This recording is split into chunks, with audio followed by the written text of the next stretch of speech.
Eh bien, bonjour à toutes et tous. Merci d'être présents pour cette première conférence, apparemment. Aujourd'hui, on va effectivement vous parler d'activité physique et de bien-être au travail. Alors, dans ce qu'on avait prévu dans la présentation, il y a pas mal de points. Donc, ce qu'on vous propose, c'est de passer un peu vite sur les aspects théoriques autour du bien-être, des indicateurs, etc. Et puis qu'on ait un peu plus de temps sur la partie activité physique, mais ce qui peut nous permettre de revenir ensuite dans le cadre des questions sur certains points si vous avez besoin. Et deuxième petite information, on avait prévu une présentation un peu interactive avec WooClap, mais en fait, apparemment, ça ne fonctionne pas. Donc, on va rester sur une présentation un peu moins interactive, en tout cas dans le fil de la présentation. Mais on va essayer justement de tenir le timing pour avoir le temps d'échanger ensuite par rapport aux questions que vous pourriez avoir. Alors, pour commencer, on va se présenter très très rapidement et on va juste essayer de vous expliquer pourquoi est-ce qu'aujourd'hui on vient vous parler d'activité physique au travail et de bien-être. Pour ma part, je suis Sandrine Musera-Cotter, je travaille au sein du laboratoire Sens et de l'UFR STAPS depuis quelques années maintenant. Ça fait aussi quelques années que je m'intéresse à la question du bien-être. Alors, dans un premier temps, c'était chez les sportifs de haut niveau. Puis, petit à petit, je me suis intéressée aussi au contexte professionnel, puisqu'on a des cadres théoriques similaires et des processus et des recommandations similaires dans les deux contextes. Je m'intéresse aussi beaucoup à la question de la récupération psychologique. Alors, j'en dis pas plus maintenant, on en parlera beaucoup tout à l'heure. Et donc, à la promotion du bien-être à travers l'activité physique. Alors, les petites icônes en dessous, c'est pour vous parler un petit peu de ce qu'on fait en dehors de notre métier. Alors, ça a son importance dans ce qu'on va expliquer après. Sportivement, j'ai eu par le passé une pratique compétitive dans le handball. Je suis aussi maman de 2 enfants. J'ai une passion immodérée pour le café. Et je suis quelqu'un qui, en général, est assez organisé, pour ne pas dire autre chose. Et donc bonjour, moi c'est Clément Ginoux. Donc moi j'ai commencé à travailler sur cette thématique-là au cours de ma thèse, au cours de mon master, puis au cours de ma thèse, avec Sandrine justement, qui était une de mes co-directrices de thèse, avec Philippe Sarrazin. Et donc du coup, ensemble, on a dans le programme dans le cadre de ma thèse, développé un programme qui s'appelle WOOPAP, Workplace Physical Activity Programme. Et en fait, c'est en voulant faire ce programme-là, proposer de l'activité physique au travail pour améliorer le bien-être, qu'on en est venu à dérouler et puis aller explorer toute cette littérature-là.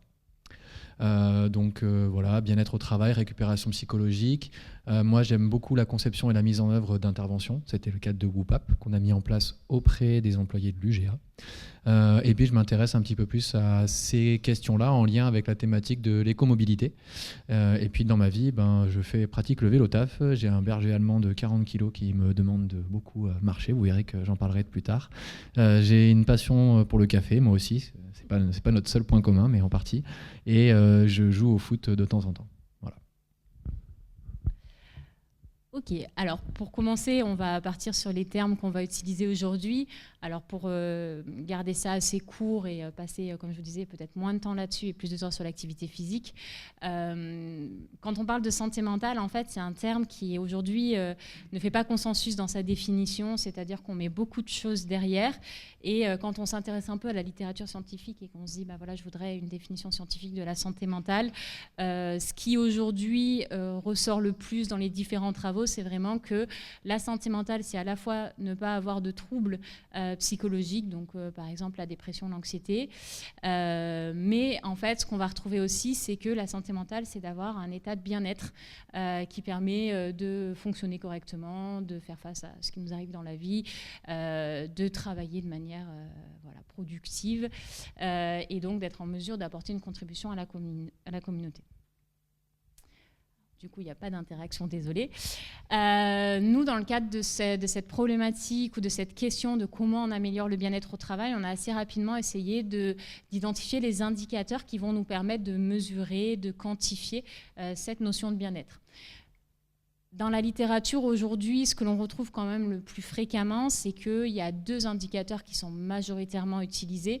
Le burn-out, qui est aussi appelé épuisement professionnel, et la vigueur qui correspond à un engagement professionnel. Nos travaux ont à ce jour quand même beaucoup exploré ces 2 indicateurs-là, et puis c'est ce qu'on retrouve dans la littérature en termes de ce qui semblerait le plus pertinent, et puis notamment pour pouvoir comparer avec les études qui ont été réalisées par le passé.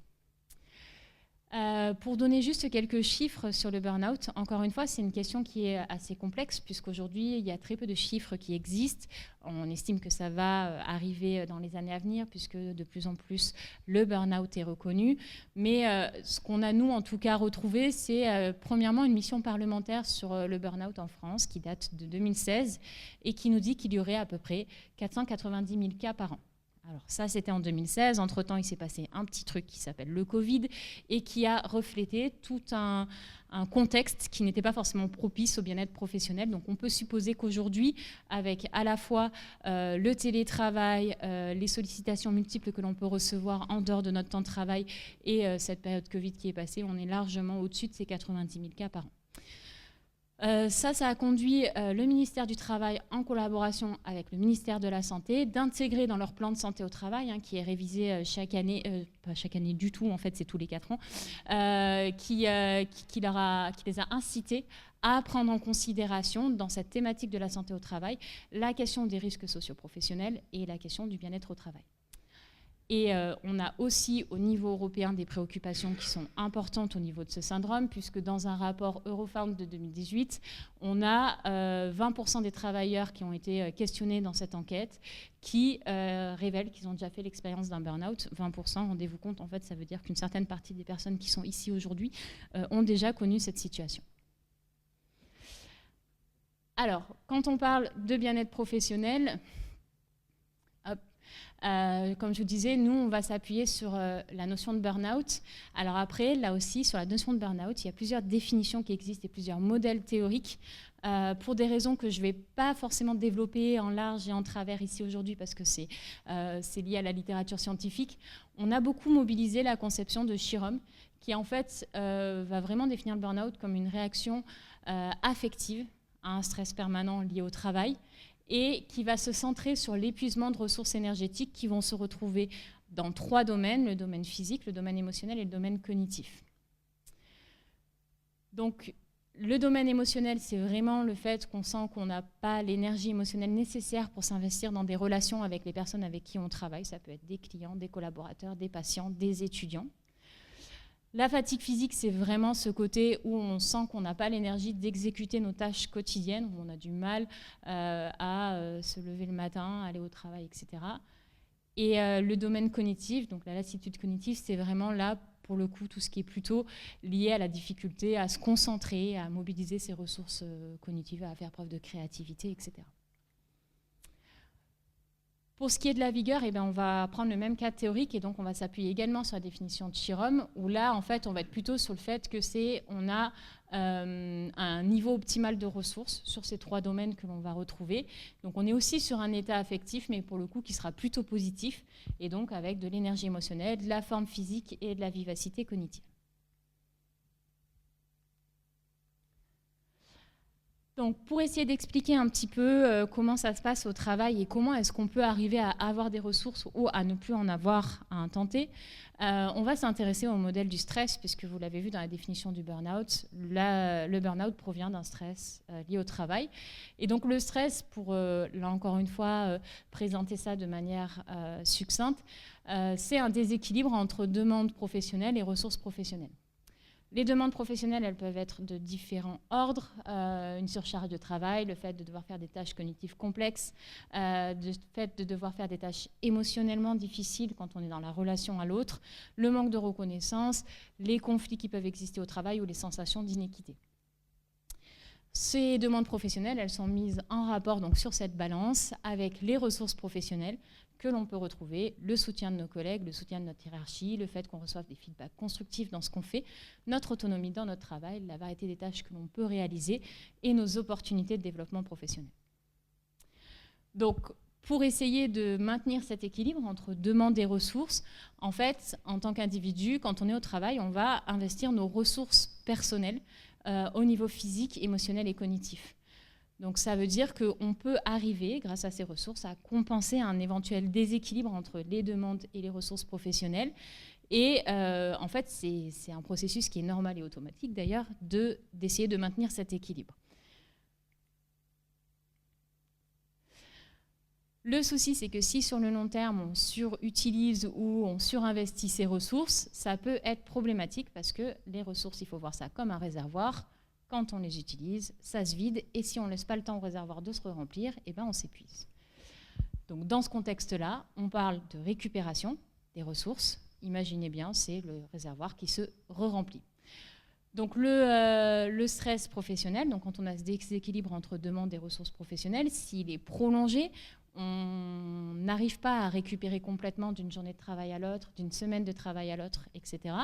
Et ça fait qu'on peut avoir un risque, in fine, de connaître un épuisement professionnel. Je crois que c'est tout ça. Donc du coup, une fois qu'on a vu comment est-ce qu'on épuise nos ressources, donc c'est le stress professionnel qui nous amène à cet épuisement-là, on va s'intéresser à la dernière notion que vous a présentée Sandrine, c'est la notion de récupération. On a 2 personnes dans la littérature qui ont travaillé beaucoup sur ce phénomène de récupération psychologique dans le contexte du travail. C'est Madame Gertz et Madame Solentag. Madame Solentag, on y reviendra plus tard. Elles se sont inspirées en fait des travaux qui peuvent exister dans un peu plus des disciplines médicales ou en chimie, biochimie ou en physiologie. Donc des modèles qui avaient déjà été mis en avant, donc le modèle de effort recovery et puis la charge allostatique.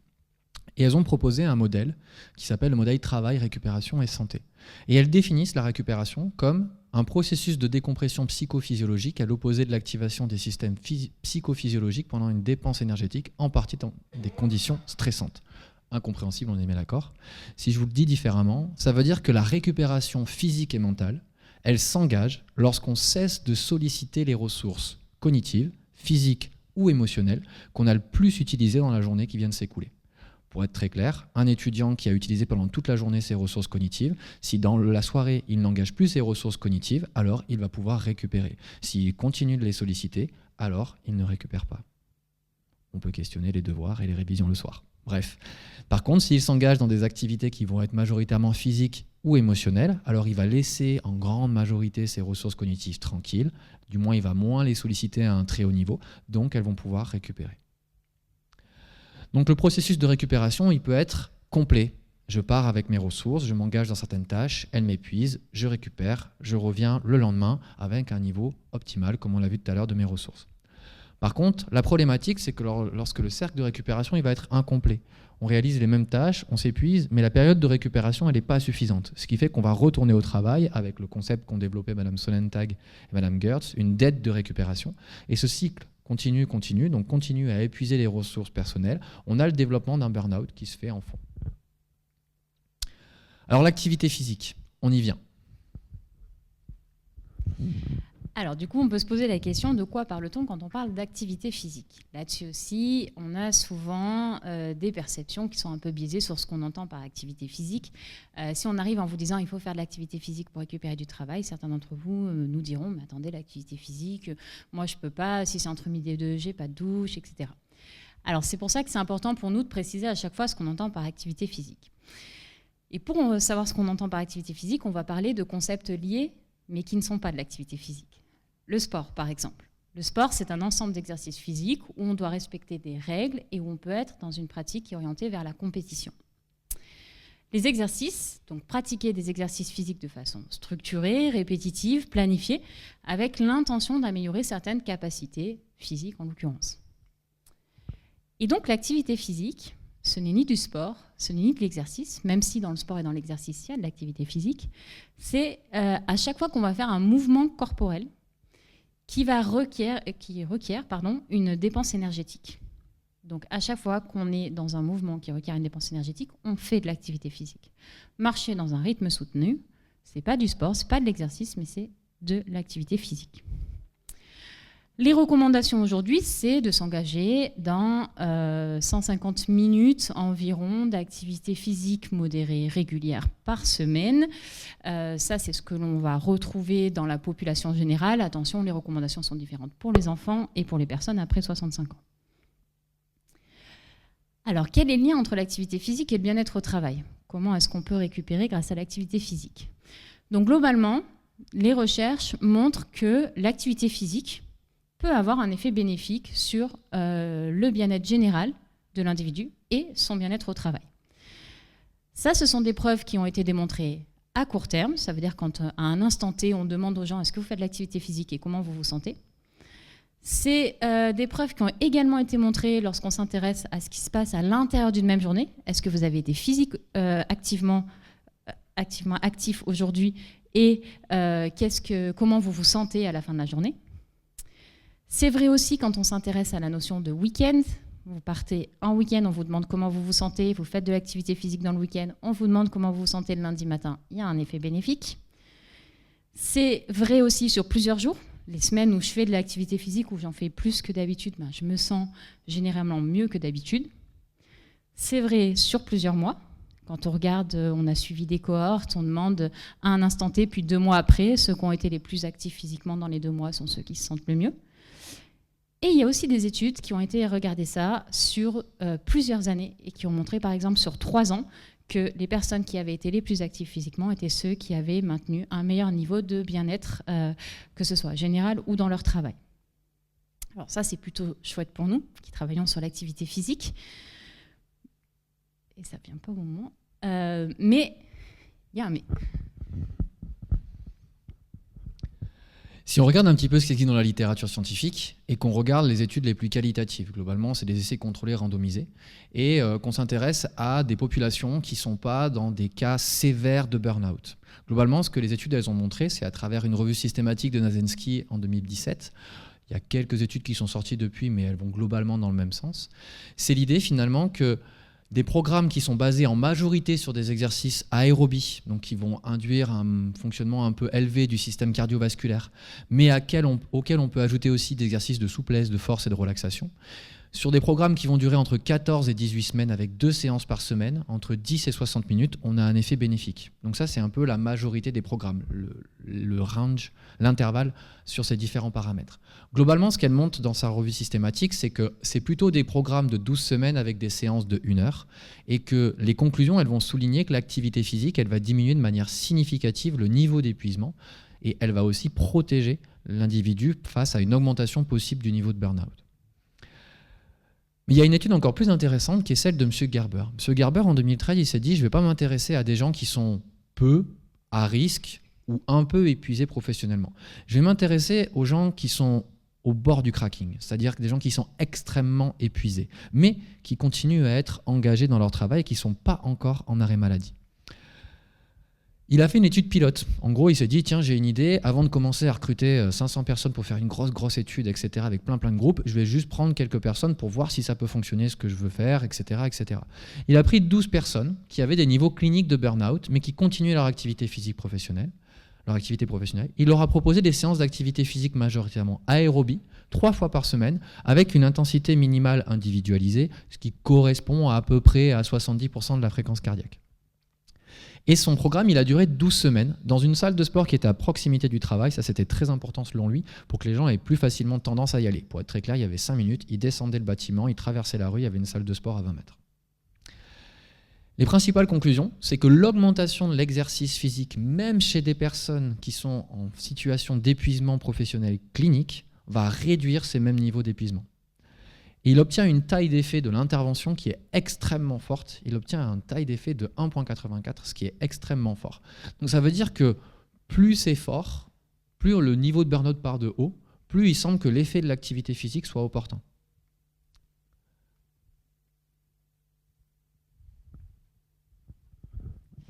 Donc à partir de ces preuves empiriques, de la littérature, l'idée c'est de se réfléchir sur qu'est-ce qu'on peut proposer en termes d'activité physique chez les personnes qui sont au travail ou qui commencent à se sentir épuisées. Alors, dans ce qu'on retrouve, et c'est un peu ce qu'évoquait Clément, c'est que finalement, si on regarde un peu toutes les preuves, à la fois dans les études empiriques, dans les interventions, une activité physique modérée, majoritairement aérobie, semble être assez efficace. En termes de durée, alors là, on va plus s'appuyer sur les interventions. Il semblerait qu'il y ait quand même une petite inertie et donc il faudrait proposer des interventions qui vont de 8 à 12 semaines.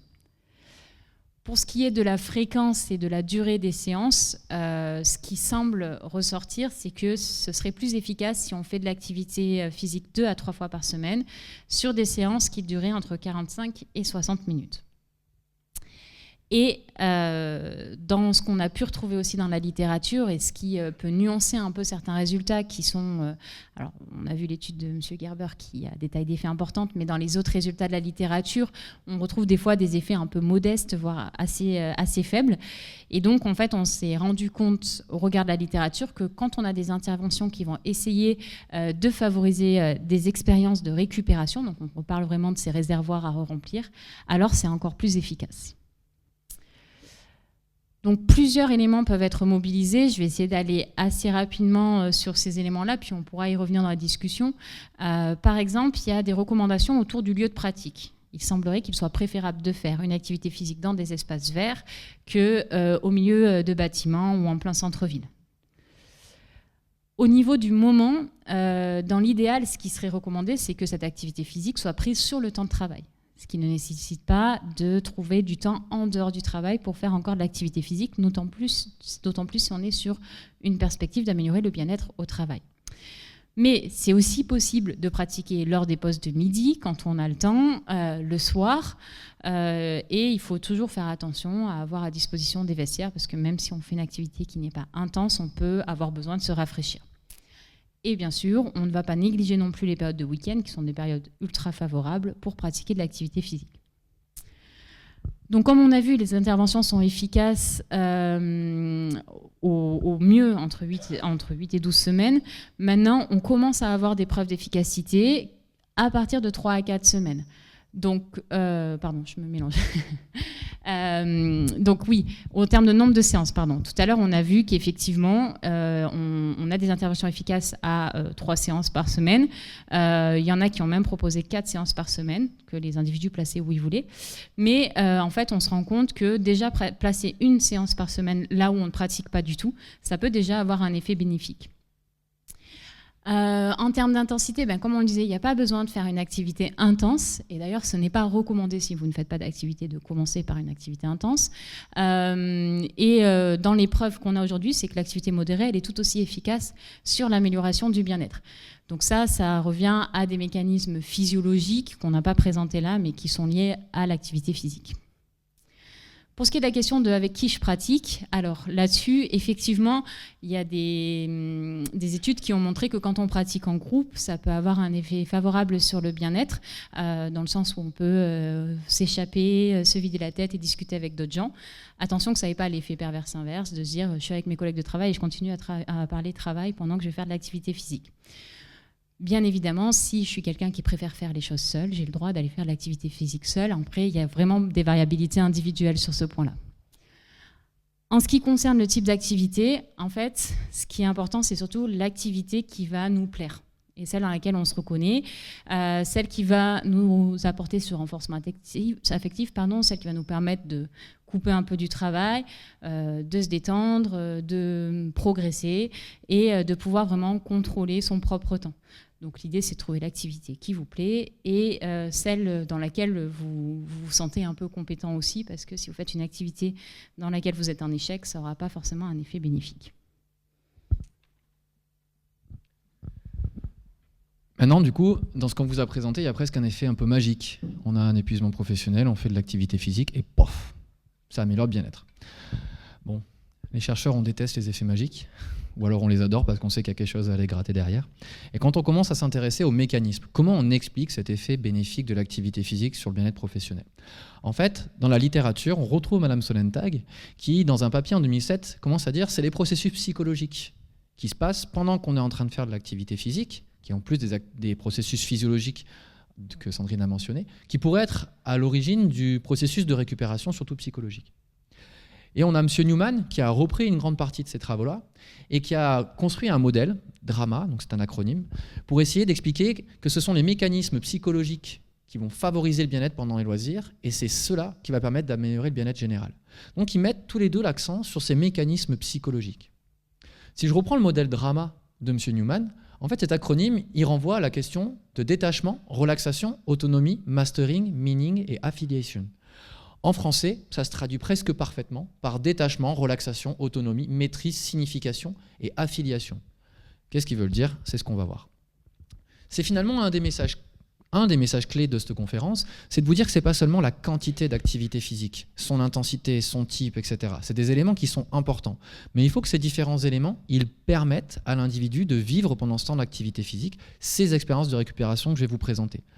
Il y en a plusieurs. Ce que montre la littérature, je vous la fais courte, mais globalement, c'est que oui, c'est plus efficace si elles sont toutes activées. Par contre, il y a des gens qui vont avoir une préférence pour certaines expériences de récupération. Je vous dirai quelles sont mes deux préférées à la fin. Le détachement psychologique, c'est le fait de prendre de la distance psychologiquement par rapport à son travail.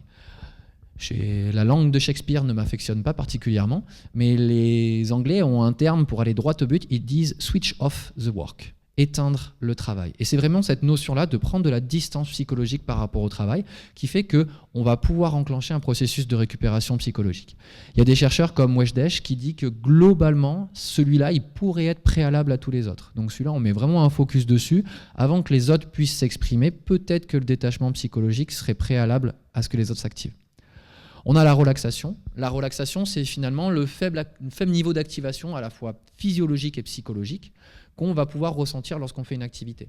Je vous donne un exemple, on est venu ici à pied, pour retourner à l'UFR STAPS, il y en a pour 10 minutes, et bien globalement, quand on va être en train de revenir sur le trajet en marchant, et bien on va avoir un niveau d'activation physique et physiologique un peu plus bas que là maintenant. D'accord ? C'est aussi ça que peut apporter l'activité physique, soit c'est pendant, quand c'est le cas là d'une marche, etc. Et même des fois sur des activités qui sont un peu plus intenses, on a des fois ce fameux coup de barre après l'activité physique, qui soit physiologique, mais aussi qui soit psychologique. On a vraiment besoin de se poser un petit peu là, parce que notre cerveau il nous dit vas-y calme-toi, pose-toi, on a bien bossé. On a le sentiment de contrôle. Pour une fois, l'activité physique, c'est un moment dans notre vie où on va pouvoir décider de ce qu'on fait, avec qui on le fait, où on le fait, quand on le fait, pendant combien de temps, etc., etc. On récupère du contrôle sur un espace-temps qui nous appartient, alors qu'il est possible que dans le travail, on le voit de plus en plus, les rythmes de travail sont un peu effrénés. C'est un peu ce que le Covid a fait prendre conscience à beaucoup de personnes. Et globalement, ça nous permet de récupérer un petit peu de contrôle. Contrôle qui fait directement référence avec un des 3 besoins psychologiques fondamentaux de la théorie de l'autodétermination, qui est l'autonomie. L'individu a besoin d'une autonomie, de se sentir acteur de sa vie. La signification. Il y a des activités qui vont parler un petit peu plus à certaines personnes qu'à d'autres. Je vous prends un exemple très clair, je le prends à chaque fois dans chacune de mes conférences. J'ai un petit frère, des fois je lui dis « Viens, on va courir au bord du Rhône avec le chien et tout ça, on descend jusqu'au pont et on remonte et tout, on va se vider la tête. » Il me dit « Pourquoi faire ?» Il me dit « C'est quoi le but ?» Je dis « On court et tout, c'est sympa, il y a le Rhône à côté, etc. » Il me dit « Non, désolé, ça m'éclate pas ton truc là. » Bon. Alors que lui, son délire, auquel moi j'adhère pas forcément, c'est d'aller jouer au paddle. Le paddle, pour ceux qui ne savent pas, c'est un terrain de tennis un peu réduit, où il y a des vitres autour, et on tape avec des raquettes de plage dans une balle de tennis, d'accord ? Et pour pouvoir essayer de renvoyer la balle, il faut aller s'exploser la tête contre les parois en verre pour pouvoir renvoyer la balle. C'est très fun, ça va dans tous les sens. J'ai essayé une fois, et je lui ai dit « Pourquoi ?» Donc c'est important de s'engager dans une activité physique qui a de la signification. D'accord ? On est dans une région très montagneuse. Il y a des gens pour qui la course à pied sur le goudron, et je ne peux que les comprendre, n'a aucun espèce d'intérêt. Par contre, monter à Beldon en courant, là, ça a de l'intérêt. La maîtrise. Sandrine en parlait tout à l'heure. Lorsque l'activité physique nous permet de nous sentir compétents, de développer des compétences, de se sentir plus efficace, alors dans ce cas-là, elle va favoriser notre récupération. Et puis en plus de ça, l'activité physique, elle peut favoriser les interactions sociales. Que ces interactions sociales, elles soient lorsqu'on est en groupe avec certaines personnes, lorsqu'on partage une activité avec quelqu'un, mais aussi parce qu'on peut se sentir faisant partie d'une communauté.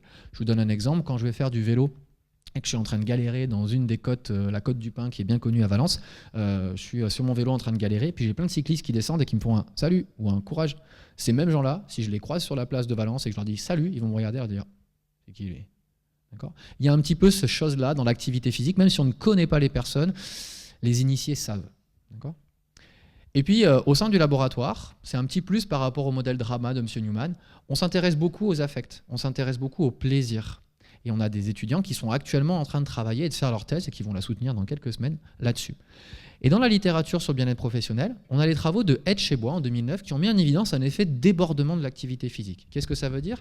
On a demandé à des gens, avant qu'ils partent à la pause de midi, de renvoyer et de donner, d'évaluer leurs affects vis-à-vis du travail. Et puis, il y en a certains qui sont partis faire manger, et d'autres qui sont partis faire une pause toute simple, marcher, lire, enfin pas marcher, lire ou faire quelque chose. Et il y en a d'autres qui ont fait de l'activité physique. Et en fait, quand ils sont revenus au travail, on leur a demandé à 0, 30, 1 heure et 2 heures après de redonner leurs affects. Et en fait, ce qui s'est passé, c'est qu'on a montré que les gens qui ont pratiqué de l'activité physique et qui ont vécu cette activité physique comme plaisante, ils ont un débordement affectif dans le temps qui fait que les mêmes tâches qui, avant de travailler le matin, jugeaient très compliquées, très complexes, quand ils reviennent sur ces mêmes tâches l'après-midi, ils les jugent de façon beaucoup moins complexe. Et donc du coup, ça met en évidence que l'activité physique qu'on essaye de pratiquer, il faut aussi qu'elle soit source de plaisir, source d'amusement, et que la littérature montre que finalement, quand une activité physique elle est plaisante, alors elle est de plus en plus attrayante et on a de plus en plus tendance à y revenir. Alors, si on reprend un peu tout ce qu'on a dit aujourd'hui, pour essayer de prendre soin de son bien-être lié au travail, mais en fait, tout ce qu'on a dit s'applique aussi à notre bien-être général et puis au bien-être dans d'autres contextes. On a réalisé des travaux qui montrent que chez les étudiants, le bien-être lié aux études fonctionne exactement de la même façon.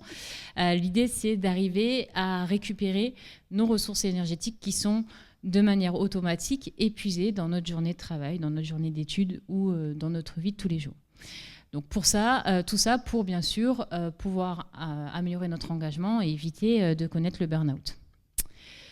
Alors ce qu'on a vu aussi, c'est que finalement l'activité physique, ce serait un moyen particulièrement intéressant de récupérer ces ressources-là. Mais comme disait Clément, il faut enlever un peu l'effet magique. Alors là, par exemple, il y a quelque chose dont on n'a pas parlé, mais les tâches ménagères, c'est de l'activité physique. Mais par exemple, nous, ce qu'on a pu observer, c'est que chez certaines personnes, les tâches ménagères ont un côté récupérateur et chez d'autres, non. Je ne développerai pas pourquoi. Et donc, en fait, la question qui est derrière, c'est pas je vais faire de l'activité physique et automatiquement, ça va avoir un effet positif, mais c'est plutôt ce que je vais mettre derrière cette activité physique-là et donc toutes les expériences de récupération que je vais pouvoir vivre pendant mon activité physique. Par exemple, si je fais le ménage chez moi, peut-être que ça peut susciter en moi un sentiment d'accomplissement, le fait de se dire c'était plaisant pour moi de nettoyer ma maison et donc ça peut avoir un effet récupérateur. Ce qui peut être vécu complètement différemment pour quelqu'un d'autre. Donc le take-home message de tout ça, c'est vraiment au-delà de se dire il faut que je fasse de l'activité physique, c'est aussi qu'est-ce que j'essaye de vivre pendant cette activité physique-là. Et ça, c'est très individuel, en fait. Ça dépend vraiment des personnes. Donc, Clément a donné des exemples sur ce qui peut avoir du sens pour une personne, n'en aura pas forcément pour quelqu'un d'autre. Donc, la plupart de nos travaux, en fait, mènent à avoir ce take-home message qui est oui, il faut faire de l'activité physique, mais il faut faire une activité physique qui est de qualité et donc qui va susciter ces expériences de récupération. Je crois qu'on est un peu au bout du temps. Ah oui. J'avais aussi, donc ça, c'est un effet sur le bien-être professionnel, mais aussi sur d'autres indicateurs de bien-être et de santé mentale qui sont liés aussi à notre vie plus globale. On peut très bien imaginer dans la charge parentale, journée avec les enfants, là, les vacances arrivent, ça va arriver. Ce sont des journées qui ne sont pas forcément très épanouissantes ou très reposantes. Et bien, en fait, le fait de pouvoir prendre du temps pour soi le soir et d'aller faire de l'activité physique dans des conditions qui nous plaisent, ça peut aussi améliorer notre satisfaction de vie, notre vitalité, etc. Donc ça marche aussi dans d'autres contextes et avec les mêmes mécanismes en fait, qu'on a identifiés dans le contexte professionnel. Et puis pour finir, parce qu'on vous a présenté l'objet de nos travaux, mais on est aussi des chercheurs à l'UGA, donc on veut aussi vous dire voilà où la recherche elle va là, qu'est-ce qui reste à faire. Il y a une grosse question sur les pauses actives au travail. Finalement, ça va arriver. Il y a quelques études qui existent dans la littérature, plutôt auto-rapportées, pas encore beaucoup de programmes, ou alors des programmes qui ont quelques limites méthodologiques. Donc c'est un des projets de recherche qu'on a dans les cartons. Il faut qu'on trouve le bon ou la bonne doctorante. Ensuite, il y en a une autre qui nous intéresse, qui au sein du laboratoire commence un peu à se développer. Il y a un projet qui s'appelle Intermob, vous pourrez aller voir sur Internet. C'est un gros projet de recherche grenoblois et qui questionne en fait l'écomobilité. Et en fait, les travaux qui en découlent, des discussions qu'on peut avoir avec ces groupes de chercheurs, c'est de se dire finalement, est-ce que l'écomobilité pour se déplacer, les déplacements de domicile-travail, s'ils permettent de susciter les différentes expériences de récupération dont on a parlé, est-ce que ce ne serait pas aussi des moments privilégiés pour pouvoir améliorer le bien-être professionnel ? Ça, c'est pareil, il faut trouver le ou la bonne doctorante. Et puis ensuite, il y a un dernier axe de recherche qui occupe beaucoup Madame Sonentag, dont on a parlé. Si vous devez aller lire qu'un seul article de tout ce qu'on vous a présenté, c'est celui-là. Sonentag, The Recovery Paradox, le paradoxe de la récupération.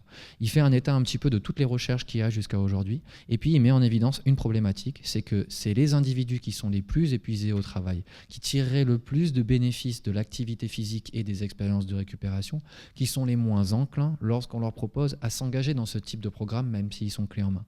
Et ça, on n'arrive pas à comprendre comment faire changer les comportements et comment faire embrayer, adhérer ces personnes-là au programme qu'on peut leur proposer.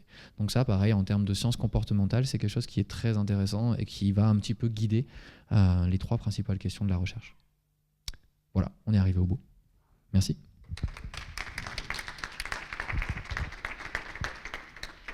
C'est une question plutôt sur le début que sur le fond du sujet précis d'aujourd'hui. Vous parlez de ressources donc qui sont épuisées pendant la journée. Est-ce que c'est quelque chose qui est attesté, quantifié quand on parle de ressources intellectuelles? Autant sur les ressources physiques, j'ai pas de doute qu'on peut mesurer des choses qui reflèteraient un niveau de fatigue. Sur la fatigue intellectuelle, même si on peut la constater, voilà, mais est-ce que c'est quelque chose qui est mesuré, mesurable? Est-ce qu'on sait si c'est purement chimique ou s'il y a d'autres éléments qui permettent de la quantifier?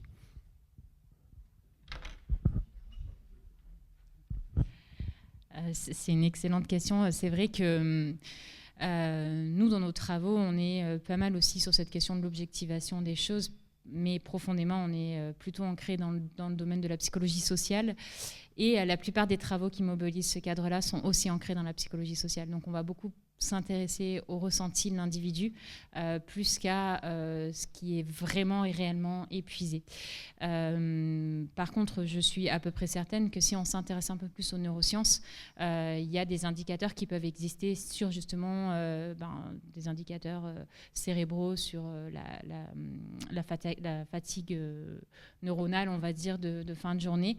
C'est vrai que nous, on n'a pas eu l'opportunité de collaborer sur ce type de mesures-là.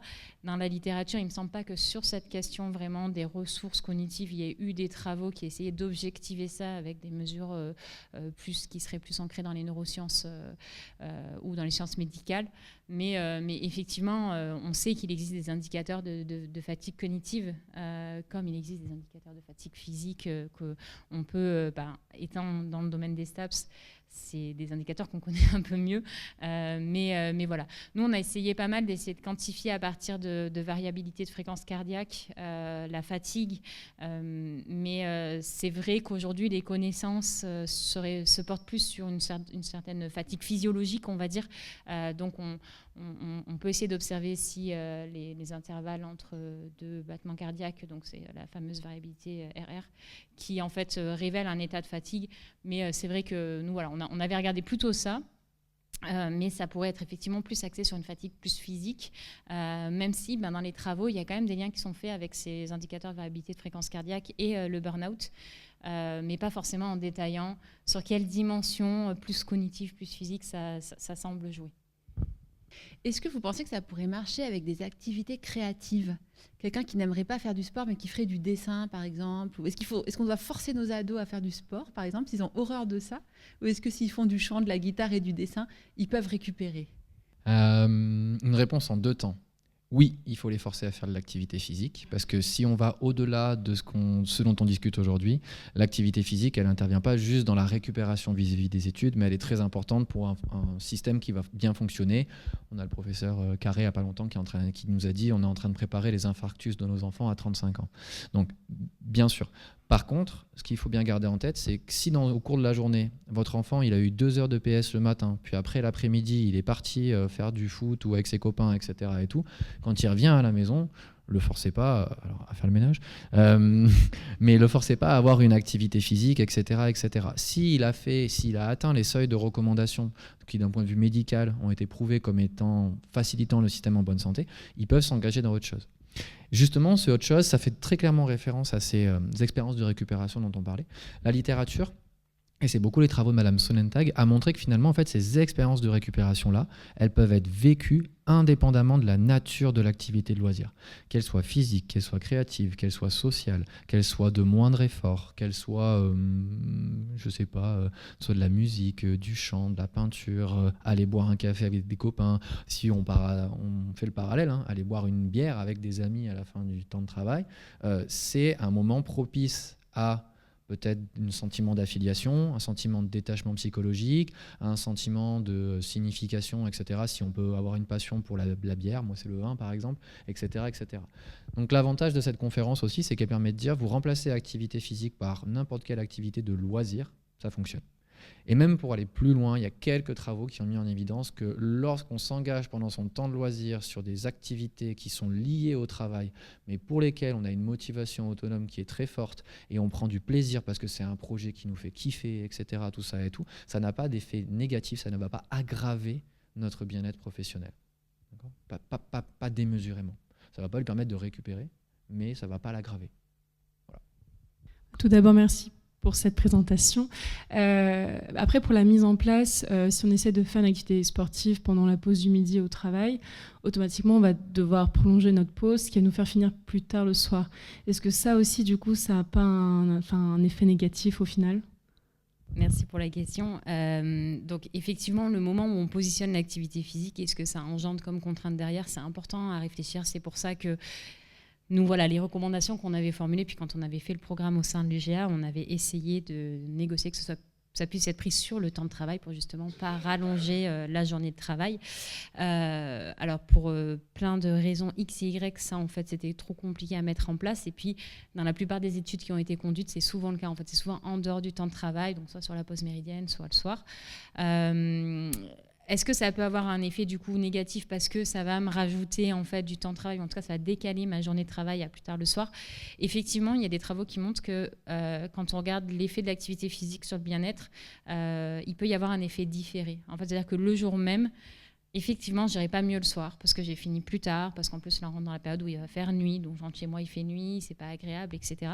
Par contre, il y a des bénéfices qui peuvent être différés sur les jours suivants.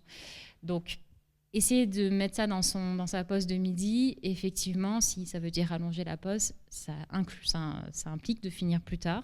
Ça peut avoir un effet négatif sur le temps T. Par contre, après, sur le long terme, on peut y voir des bénéfices. L'idéal étant, bien sûr, qu'on puisse prendre ça sur notre journée de travail, mais après, voilà, faut arriver à trouver le moment. C'est pour ça qu'on disait c'est pas mal individuel comme réflexion à avoir aussi. Et puis, c'est un peu ce à quoi on s'est confronté quand on a voulu proposer un programme standardisé. C'est qu'en fait, sur ces questions-là, c'est difficile de standardiser parce qu'on est tous un peu différents. Puis, voilà, il y a des gens qui vont préférer se lever 1 heure plus tôt le matin pour faire de l'activité physique. Il y a des gens qui vont préférer aller faire de l'activité physique plus tôt le soir. Il y a des gens qui se disent moi, je préfère la faire le temps du midi parce que comme ça, quand je rentre chez moi le soir, après, c'est fait. Donc voilà. Et ça, effectivement, c'est vraiment se questionner en se disant quel est le meilleur moment pour moi. Et même si ça peut sur le moment avoir un petit effet, voilà, on se dit m'inspirer, je suis un peu à la bourre là parce que j'ai fini un peu plus tard et donc je dois finir ça avant de rentrer et du coup je rentre plus tard. Sur le long terme, en fait, dans la répétition, c'est quand même plutôt positif.